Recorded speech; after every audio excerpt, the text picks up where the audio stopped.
मेरे वाजिबुल एहतराम दोस्तों, बुज़ुर्गों, मुहर्रम का मुबारक महीना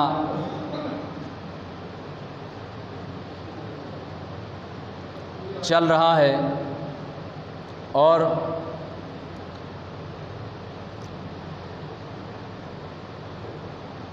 मैंने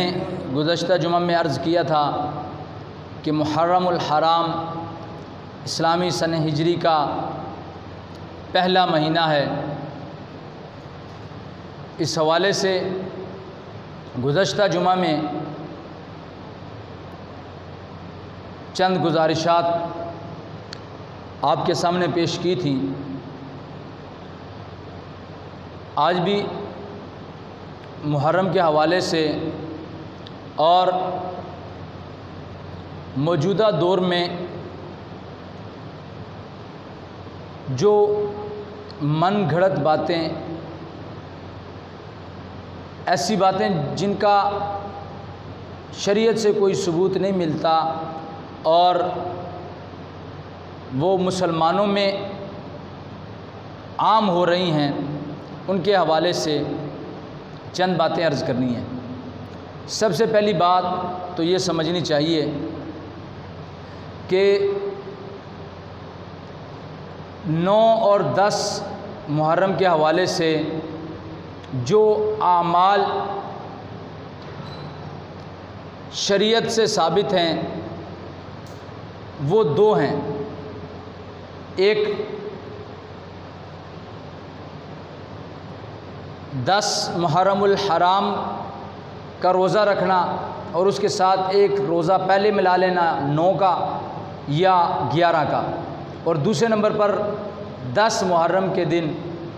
यौम आशूरा में अपने घर वालों पर वसअत करना,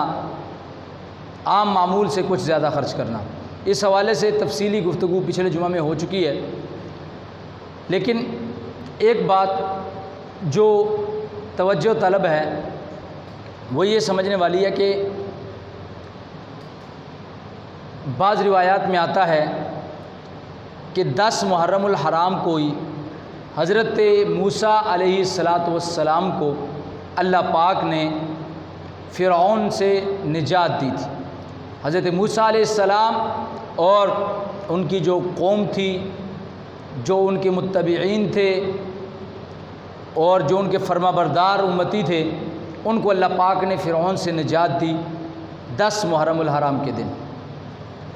तो इसी वजह से यहूद वो 10 मुहर्रम का रोज़ा रखा करते थे बतौर शुक्र के कि इस दिन अल्लाह पाक ने हमें फ़िरऔन से निजात अता फरमाई। नबी करीम सल्लल्लाहु अलैहि वसल्लम ने जब देखा कि जो यहूद रहते हैं उनके पास, जो उस वक़्त में मौजूद थे यहूद, वो 10 मुहर्रम का रोज़ा रखा करते थे, तो आप सल्लल्लाहु अलैहि वसल्लम ने जब इस्तिफ़सार फरमाया तो उन्होंने ये बात बताई कि हम इस वजह से 10 मुहर्रम का रोज़ा रखते हैं कि अल्लाह पाक ने हज़रत मूसा अलैहिस्सलाम को और अहले किताब को, हज़रत मूसा अलैहिस्सलाम के मुत्तबईन को निजात अता फरमाई थी, इसलिए हम बतौर शुक्र ये रोज़ा रखते हैं। तो अल्लाह के नबी सल्लल्लाहु अलैहि वसल्लम ने सहाबा किराम को उस मौका पर एक हुक्म दिया, क्योंकि हज़रत मूसा अलैहिस्सलाम के सही तौर पर मानने वाले और बल्कि तमाम अंबिया के सही तौर पर मानने वाले मुसलमान हैं, इसलिए कि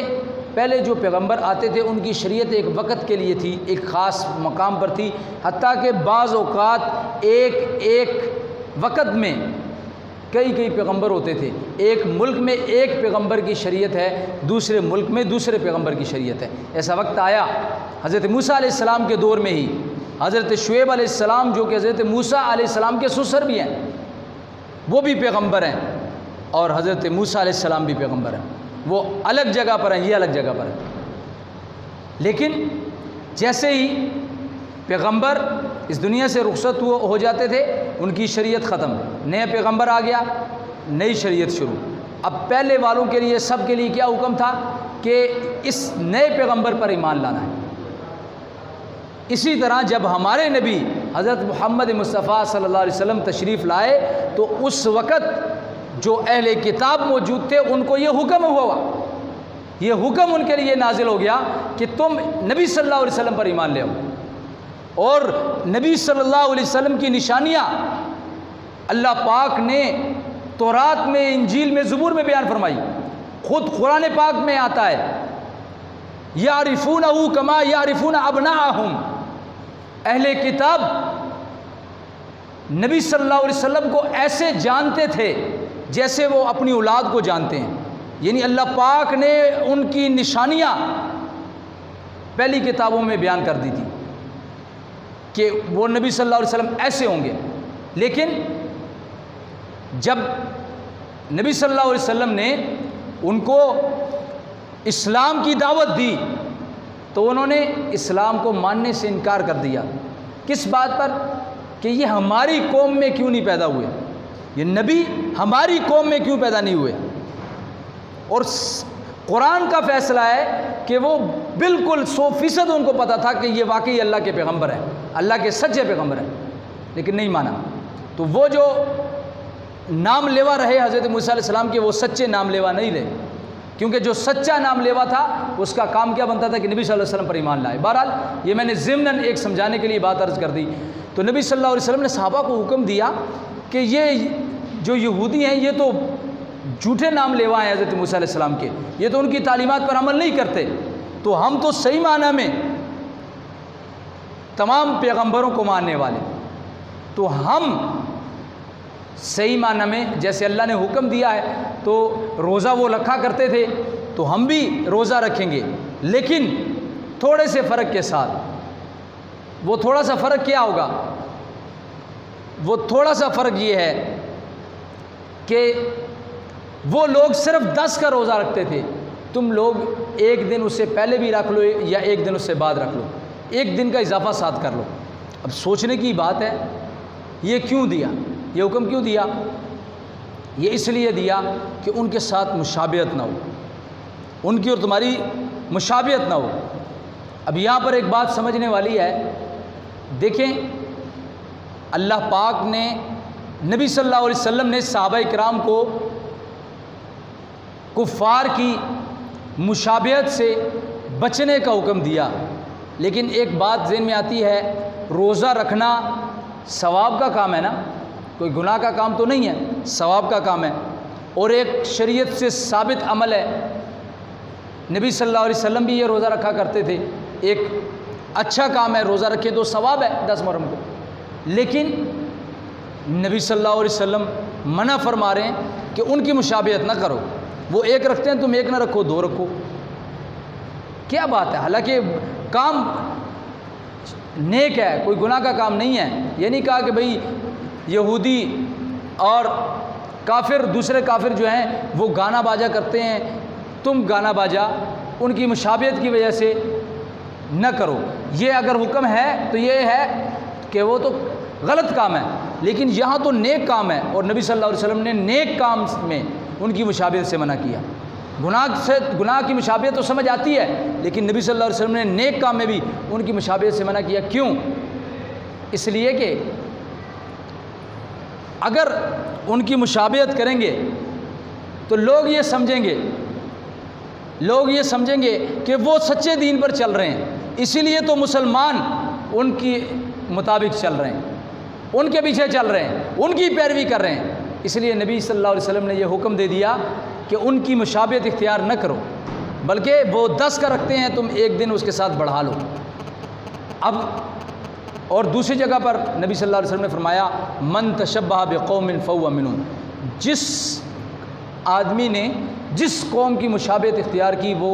उन्हीं के साथ होगा, यानी क़यामत के दिन उनके साथ उठाया जाएगा। अब आप मुझे ये बताएं,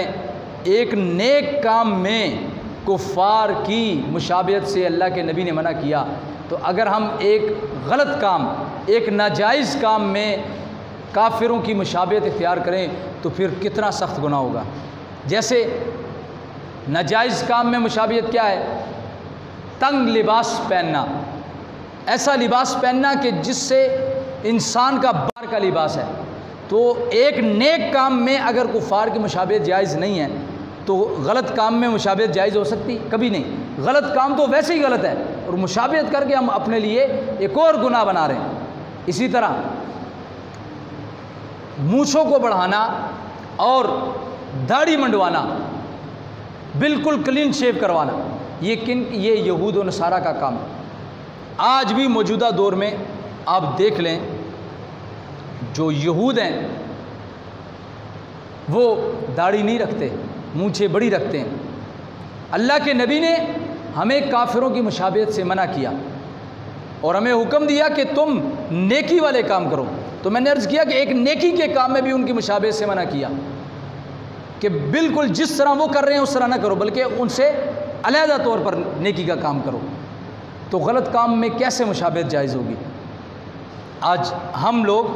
हमारे सर के बाल वो काफिरों के तरीके पर, हम देखते हैं कि काफिरों ने जिस तरह बालों का जो तरीका मुतारफ़ करवाया, हम उसके मुताबिक बाल कटवाते हैं। हमारा नौजवान उस तरीके से बाल कटवाता है। जिस तरह का नया लिबास वो ईजाद करते हैं, हमारा नौजवान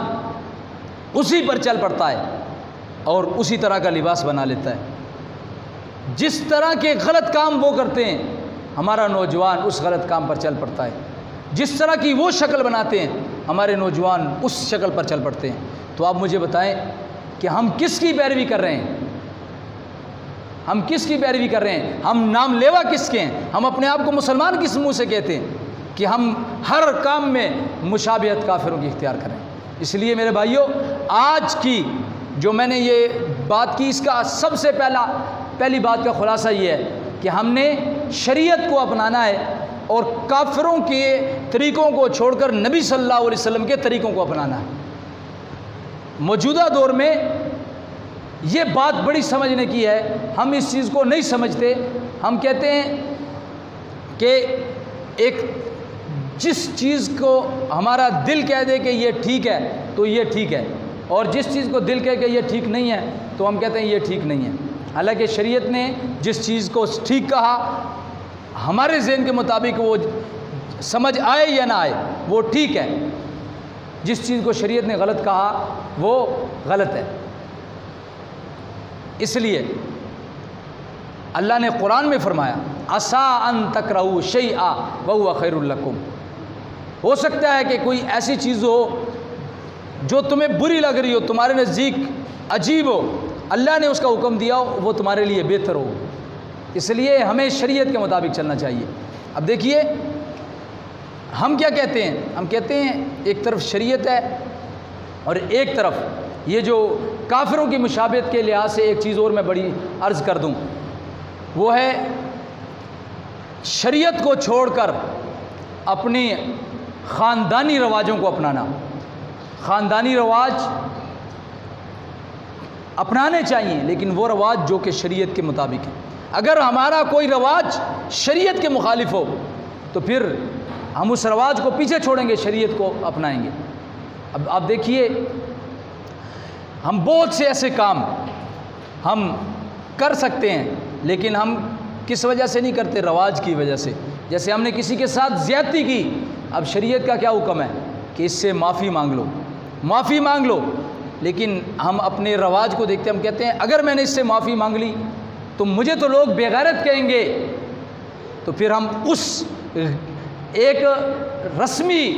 गैरत को अपनाने के लिए हम शरीयत को छोड़ देते हैं। तो ये रवाज को अपनाना शरीयत को छोड़कर ये काफिरों का तरीका है, मुसलमानों का नहीं है। अब देखिए उस वक़्त में क्या हुआ, नबी सल्लल्लाहु अलैहि वसल्लम ने अपने सगे चचा अबू तालिब को जब इस्लाम की पेशकश की, इस दुनिया से जा रहा है, तो उसने क्या कहा? ए भतीजे, मेरा दिल चाहता है कि मैं कलमा पढ़ लूँ, तेरी आंखों को भी ठंडा कर दूँ, मेरी आखिरत भी बन जाएगी, लेकिन मैं इस वजह से कलमा नहीं पढ़ता कि मेरे ख़ानदान वाले कहेंगे कि ये जहन्नम की आग से डर गया। इसलिए इसने भतीजे का कलमा पढ़ लिया, अपने अबा व अजदाद को छोड़ दिया और भतीजे के दीन पर चल गया। इस वजह से कलमा नहीं पढ़ा। हमेशा हमेशा के लिए क्या कबूल कर ली? जहन्नम कबूल कर ली, लेकिन ईमान नहीं लाए, ईमान नहीं लाए। मेरे भाइयों, हम लोग भी इन्हीं चीज़ों को देखते हैं। मैं मौजूदा दौर में एक बात किया करता हूँ अक्सर तौर पर, हम रवाजों को देखते हैं, हमारा जीना भी उसमें भी हमारी सारी बातें शरीयत को पीछे छोड़कर हम रवाजों की तरफ आते हैं। हमारी खुशी भी रवाजों में है और हमारी गम भी रवाजों में चल रही है। कैसे? अक्सर तौर पर आप देखते हैं, हमारी जब खुशी होती है, खुशी किसी के घर में शादी हो रही है, बेटा पैदा हो गया, औलाद अल्लाह ने दे दी, बेटा हो या बेटी हो, ये दोनों अल्लाह की तरफ से नेमत है। जो बेटी पर नाराज़ होता है वो शरीयत की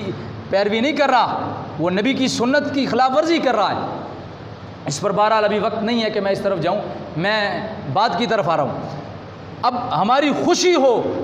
या गमी हो, शरीयत ने हुक्म दिया कि खुशी पर अल्लाह का शुक्र अदा करो और गमी पर सब्र करो। अल्लाह तुम्हारी खुशी में बरकत देगा और अल्लाह तुम्हारा गम कम कर देगा। हमारी खुशियों को देख लें, किसी के घर में औलाद नहीं हो रही, 10 साल 12 साल औलाद नहीं, जैसे ही औलाद होती है क्या करता है? पहले तो बड़ी दुआएं मांगता है, अल्लाह के सामने गिड़गिड़ाता है। औलाद हुई, फ़ौरन क्या शुरू हो गया जी? उसी वक़्त शरीयत के ख़िलाफ़ काम शुरू हो गए, गाना बाजे शुरू कर दिए, अल्लाह को नाराज़ करना शुरू कर दिया, अल्लाह को नाराज़ करना शुरू कर दिया। और अल्लाह ने औलाद दे दी, औलाद बड़ी हो गई, शादी का मौका आया। अब उस वक़्त में दो बातें आ जाती हैं, एक तरफ आ जाता है रवाज, एक तरफ आ जाती है शरीयत। रवाज क्या कहता है? मेरे भाई की शादी होगी, चचाजाद भाई आकर कहेगा कि भाई फ़लाँ गुलकार बहुत बड़ा है, इतने पैसे लेता है, अगर उसे तुम बुलवाओगे आधे पैसे मैं देने के लिए तैयार हूँ। पहले कहता है कि बुलाओ, अगर वो कहता है कि नहीं यार ये काम अच्छा नहीं, वो तो वो उसको गैरत कैसे दिलाता है? क्या कहता है? क्या करो? आधे पैसे मैं देने के लिए तैयार हूँ, 97 रुपये ज़वर कोमा अगर वाला दागा शानदा का नदा और आखिर दे हाथ मजबूर की चेहरा बोली पैमाने हुए दार रोर या जमा दा त्रजुए या अरसो चे माता दा हुई का ना चित्त डमान रा वाला और 90 रुपये ज़वर कोम निमे बसोई 50,000 लाख भैया सो कद्दा वादो वाला अखपल दे रिश्तेदार दा खबरों की चेहरा दा खुता मन ली दी का ना दा तर आके तमा सरा हमदर्दी के दगा रुपये माल राका और जपदे डोडे के खर्च को माँ दगा रुपये बांधे जद सामान आलमा दवाद या चिकम दे दगा रुपये पर निकाह लगो माँ दगा रुपये पर वलीमा लगो माँ स्टाफ से ख्याल दे दगा रोर दगा त्रजुए बदा रुपये वर क्यों ला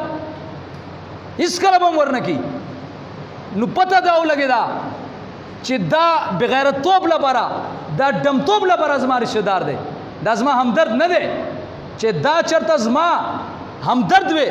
नु दब जमा सरबा लास कड़ो चिजा स्ताद वाद ख्वा खबर आवड़ब तो ख्वा हमारा उड़ा दा स्ता हमदर्द दे नुमुंगा अखपल रवाज द गुरु शरीयत त न गुरु नु अगा रवाज कई रवाज शरीयत न कई शरीयत से हुई चेत के स्ता उसरा हमदर्दी दा नुवाखला उसरा लास का रुपये वाला वर कचे द कोर सामान पे राउड़ी खजे के वो लगई चे पकारे राशि चिता था दुआ मुखी खुद लेकिन देला पारा यो हम न वर कई देला पारा यो कसम न वर कई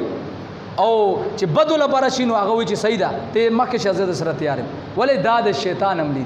नुमुंगा पर शरीयत में चली गो दा खुराला दो खुशाले खबरा दा मुख्तसरन खबरा ख़त्मुमा और उस द गम खबरा राश गम रा गए 50 गम रा गए कोर के मड़े उशो परेशानी राला उस ब्यासी चल की यो परेशानी पे राला बल उस रसकार शुरू शी बल उस टोल ख़ानदान हुई प्लार दे मर्शो उस बोला खैरात कहे प्लार दे मर्शो खैरात बापा से कहे मोर दे मड़ा छुआ खैरात बापा से कहे रोड दे मर्शो खैरात बापा से कहे चितपोस से के खैरात से माना चितपोस से के खैरात से माना नो आगा पसेन किस राजी जिसनन उस वम खैरात से माना दे माशूम नम तपोसो का नो माशूम बस हुई खैरात देता हुई चे देगुन पाख की غیرہ ولی علال کی ہاں او لکھاو روپے و لگئی دا معشوم په ذهن کې هم دا ناسا دا څه دی دا رواج او که مولا نه تپوسو کې مولا صاحب زما والد صاحب پاک رسېدلی دی زه پسې خیرات کول غواړم دا خیرات څه ته وایي نو هغه به تا ته څه وایي خیرات څه ته وایي بچیا خیرات لپاره دا لازمي نه دی چې ته پې دغه دیګونه باندې کې دا لازمي نه ده چې ته پې لکاو روپۍ ولګئ چې مانځله ځې هلته 15 منټه مخکې ځه یو د قرآن صورت ووایه مانځه نه وروستو چې کوم دی درود شریف ووایه او پلار لپاره د دعا وغواړه دې نه غټ بل خیرات نشته دی دغه شان دغه نه ده لیکن زمونږ په ذهن کې څه راځي زه نن دا ووایم چې څوک دا خبره وکړي چې یاره زما پلار مړ دی او زه پسې خیرات کوم خیرات سره د ټول خلک دی راشي جومات ته او جومات کې دې سبق ووایي هغه پسې به دعا وکړو دا زما پلار پسې خیرات دی نو یو کس به مو ونه وایي چې خیرات ولې خیرات مونږ هغه ته وایو چې د هغه تاوان وشي پې هغه پې تاوان وکړي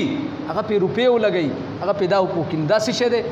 دا شریعت نه دی دا څه شی دی دا رواج دی دا مونږ څه شی ژوندی کوو رواج او بله خبره مو کوم دې کې زما هم قصور دی زما قصور صحیح چې زما یو ما ته پته ده چې یو طرف ته شریعت دی یو طرف ته رواج دی که زه شریعت باندې عمل کوم بظاهر دا بعضې لږ وخت لپاره به دا رشته داران خفه شي خو لیکن الله به رانه راضي شي چې الله مې راضي کو دا رشته داران په خپله راضي کېږي او که دا راضي نه شو الله رانه خوشحاله دی دا به زما سبا خپله به راضي دا خلک او که ما دا خلک خوشحالول لپاره الله خفه کو نو دنیا خو غرقه غرقه د آخرت مې هم غرق کو آخرت مې هم غرق کو بیا سوچ وکړئ نو بیا څه کوي که چېرته یو سړی دا وایي زه نن پیمان وایم دلته ناصب جومات کې پیمان ووایې رشتهداران به ورته وایي چې د خیرات وکړو نه وایي دا څه خیرات دی دا خو تا چنده ورکړه خیرات وکړه مړه دومره بېغیرته یې چې تا خپل پلار پسې روجې نشي بخولی چې تا سره نشته ما ته ووایه زه به دله درکړم بیا به ما ته رسو راکړې نو دا څه شی دی دا خیرات نه دی دې ته وایي رواج او بیا په دې کې کېږي څه غریب سړی راغی غریب ناست دی الا هلته کېنه زه ورشه مالدار راغی حاجي صاحب راځه راځه دلته کېنه هغه الا حاجي صاحب له اوبه راوړی الا دا شی راوړی دا د خندا خبر نه دی دا زه تاسو په دې کوم چې زما اړه سوی دی زه یې نه ما دا زموږ ذمہ داري ده دا چې مونږ بیان نه کوو نو قیامت پر ورځ به مونږ نه تپوس کېږي ها د بیانولو سره تاسو ته نور تاوان نشته کېدای شي چې یو تاوان وشي هغه دا تاوان دی چې قیامت پر ورځ دا به تاسو نشي ویلی الله ته چې الله مونږ ته دا خبرې چا نه وی کړې د خبرې کولو سره کېدای شي چې تاسو ګیر شئ چې یاره دا مولا مونږ ته مسلې کړې وې نو دې سره دا کېږي بل تاوان نشته ګټه ګټه ده چې په دې مونږ عمل وکړو نو په دې وجه باندې پکار دا ده چې مونږ که خپل په خوشحالۍ کې کول وړ دغه شانتې د حج خبره مراله حج نه چې څوک راشي نو د ټولو دا ذهني چې یاره دا به اوس کله خیرات کوي دا به اوس کله خیرات کوي نو زه نن سبا حساب لګوم دومره روپۍ د یو سړي په حج نه لګي چې څومره هغه نه وروستو د هغه چې کوم دی میلمانه چې را رواني هغو لپاره روزانه ډوډۍ کوه روزانه وله چې کوم دی یو سړی به سعودي نه څومره کجورې راوړي یو وزن یو حد دی یو 13 کیلو راوړي 40 کیلو به راوړي نو زه چې موجوده دور چې کوم رواجونه ینم د هغه حساب چې کوم دی چې نه نو د هغه غریب خو 1,50,000 نه بره خو خالي د کجورو د خبره لاړه بیا دغه شانتې دا خیرات پسې راوله هغه غریب تاوان شنو هغه بیا یو سړی چې حج کوي یو زرګاو خلک به حج نه پاتې شي ولې هغه به دا سوچ کوي یاره حج له خو زما حج روپۍ خو ما سره برابر شوې دې نه بعد د خیرات روپۍ به کم ځای نه راوړم دې نه بعد چې کوم دی د نور دا روپۍ به کم ځای نه را پوره کوم نو دغه پوره کولو کې به که دا پوره نه شوې سره دا سړی به دنیا نه لاړ شي او د حج نه کولو ګناه به پاتې شي خو ذمہ دار به څوک جوړ شي دته ذمہ دار به څوک وي مونږ او تاسو ځکه چې مونږ او تاسو رواجونه داسې جوړ کړه په دې وجه باندې اولنې کار به دا کوو اولنې چې ټول نه مخکې انقلاب راځي خپل ځان نه ټول نه مخکې زم دا عیادو کوم تاسو مو کې هر یو سړی د عیادو کی چې زه دا رواج ختمول لپاره ټول نه مخکې ځان نه ابتدا کوم چې کم رواج د شریعت خلاف و دا به زه خپل د کوره ختموم ټول نه مخکې به زه دا کوم بیا به خپل خویندې وروڼو ته وایم بیا به خپل رشته دارانو ته وایم انشاءالله دلته به کوشش کوو که نه دویم نمبر باندې چې کم رواج د شریعت خلاف و هغه کې به مونږ شرکت نه کوو نو انشاءالله چې مونږ دا کوششونه شروع کړه هر څه به برابر شي هر څه به سم شي نو اوس زمونږ خیرات صحیح خیرات وشو لاړ خلک روجې وخوړې راله او چا پسې یا دعا وکړه یا ونه کړه او که دغه روپۍ مونږ واخلو په جومات کې ولګو دغه روپۍ مونږ واخلو په مدرسه کې ولګو نو بیا بس د جماعتونو مدرسې تر قیامت به قایمي پدې کې بس سبقونه ویل کېږي زما پلار ته به ثواب رسی زما نیکه ته به ثواب رسی خو دې شي ته زموږ سوچ نشته دی خو لیکن دې سره به یو نقصان کېږي نقصان به څه کېږي ما ته به څوک وایي چېرې دا خو دومره سخي سړی دی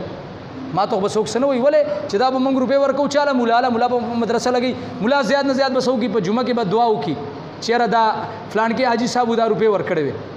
او دغه به وکړي نور خو څه نشته او که خیرات مې وکړو نو هر سړی به راته وایي چې یاره دا خو واقعي فرما برداره زوی دی د پلار په جنازه کې جانمازونه هم ورکړي او پلار نه پس خیرات هم کړو دومره 2 غوی راوستي 2 لک روپۍ غوی راوستي او دومره روپۍ لګولې وي نو دا یاد وساتئ چې خلک چې مونږ ته ووایي کو نه وایي چې الله په دربار کې زمونږه نیکی قبوله شوه بس دا قبوله ده او که دا قبوله نه شوه دنیا دې مونږ ته سل پیرې ووایي دا نه قبلیږي خبره ختمه یو واورئ بس لکه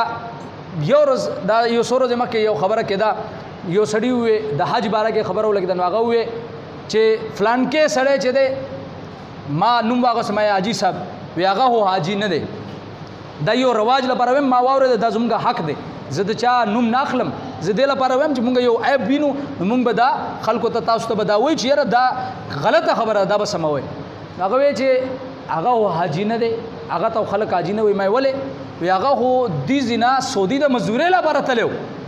نو مزدورۍ لپاره لاړ ولته حاجي کو دا څه حج شو ما ولې دا نه ده چې هغه یو کس به وایي دا ستاسو دغه جوړ شوی دی خو هغه خو کړه چې ووایي چې دا خلکو ته پته ولګي دا مسئلې نو هغه وایي چې خلک دا وایي چې حج هغه دی چې هغه په لپاسه روپۍ ولګي 15 لکه ولګي دې ځینې سپیشل لاړ چې حج لا نو بیا ورته حاجي ویل کېږي ما ته مې دا خو د خلکو په حساب کا حاجي شو که نه شو شریعت چې یو سړي ته حاجي وي نو هغه حاجي دی لکه مطلب دا دی چې مونږ دا غواړو چې د یو سړي تاوان وشي نو بیا هغه حج دی چې تاوان پې ونه شي نو هغه حج نه دی دا د ځان نه خبرې دي د خبرو نه به مونږ ځان بچ کوو او مونږ به چې کوم دی هر خبره کې چې کومې خبرې مونږ ته پته نه ځان نه به خبره نه کوو علماو نه به تپوس کوو کوشش به کوو که نه انشاءالله الله پاک نه دعا ده مونږ تاسو څه خبرې وکړلې واورېدې الله پاک دې مونږ تاسو په دې خبر باندې عمل کول توفیق راکړي دا خبرې چې دي بعضې به پکې ترخې ومي بعضې خوږې ومي خو خبره دا یاد وساتئ چې ملا هغه دی زموږ استاد به وی چې مولا هغه دی چې هغه حق وینا وکړي او هر سړي به مخکې لکه غریب سړی اوس دا شاهرخ خان مخامخ ناست دی دې ته خو به هر سړی ووایي چې شاهرخ خان یو غلط کار وکړو دې ته به هر سړی ووایي خبره هغه ده چې زه هغه سړي په مخکې هغه خبره وکړم چې ما ته پته ده که دې ته زه هغه خبره کوم دا غوړ سړی دی دا مخکې نه ما ته نقصان رسولی شي خبره خوند هغه کوي چې زه مولا اعلی یم چې زه هغه په مخکې خبره وکړم دا نه ده چې زه یو غریب خو غلطي وکړي زه یو غریب راکاږم او یو امیر چې وکړي نو حاجي صاحب خیر دی تا لپاره پکې گنجایش شته غریب لپاره نشته تا لپاره نه تندر دې پې ولګي په داسې دولت چې زه هغه لپاره خپل علم خرڅوم زه هغه لپاره خپل دین کته کوم ماله یو الله یو رتبه راکړه دا دین چې دی د هر سړی دیندار نشي جوړېدی هر سړی مولا نشي جوړېدی چې الله زه یو لکاو خلکو کې منتخب کړم او زه دین لپاره قبول کړم نو زه ځان نه دومره ذلیله جوړ کړم چې زه د دنیا لالچ لپاره خپل دا علم خرڅ کړم داسې علم باندې دی لعنت داسې ملاتوب دی لعنت چې زه بیا داسې ملاتوب لپاره او داسې د تنخوا لپاره چې کوم دی زه دین دغه پټ کړم نه دا یاد وساتئ او که تاسو کې به هر قسم سړی به ناست دا یاد وساتئ هېڅکله ما نه دی دا ګمان نه کوي هر سړي یو دا کوي چې زه به غلط کار وکړم او زه مالدار یم مولا به زما خیال وکړي دا یاد وساتئ دا به زه نه کوم ولې چې دا په مونږ باندې حق دی الله پاک نه دعا ده الله پاک مونږ تاسو څه خبرې وکړلې او واورېدې الله دې مونږ ته په دې خبر باندې عمل کول توفیق راکړي واخر دعوانا الحمدلله رب العالمین سنت وخت نشته دی اوس به دوی مازان